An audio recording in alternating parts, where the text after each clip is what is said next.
Was he a saint? Was Rawlings a prophet? Have we so soon forgotten our history? The bloodiest coup d'etat that ever happened in this nation was instituted by Rawlings. He killed many in order to become leader of this nation. Is that not a murderer? So I am wondering why there's so much noise.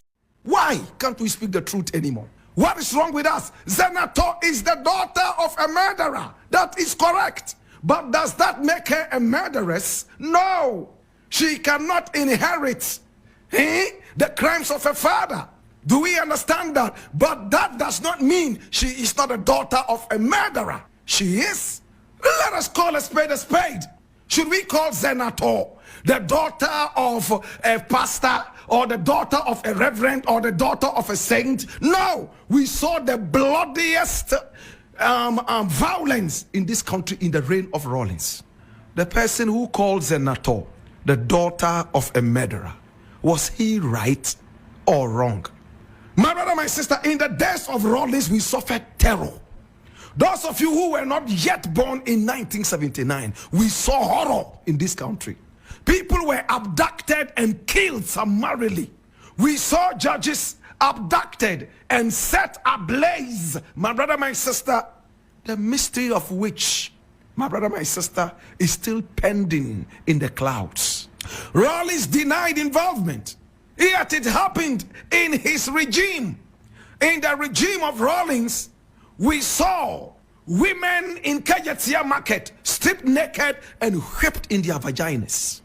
We saw people abducted and taken to the Gonda barracks and some other such barracks and shaved with blunt instruments and blades.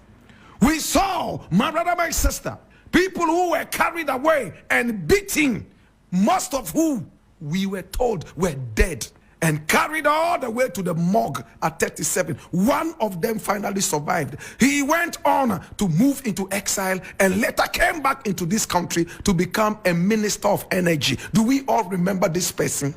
It was all in the days of Rawlings. Can we run away from the heinous crimes of Rawlings in his regime from 1979? The several murders and bloodshed. And even at the time, Ghanaians were asking Rawlings to let more blood flow. How do you let blood flow when you don't murder people? Rawlings was a murderer. It's the truth. What are you running away from? So when people die, when murderers die, they all of a sudden become saints? Is that what you are saying? Because we live in a country where Atayi all of a sudden will become Saint Atayi because he's dead. Say no bad thing about the dead. That is your motto. Until we start to shame the dead.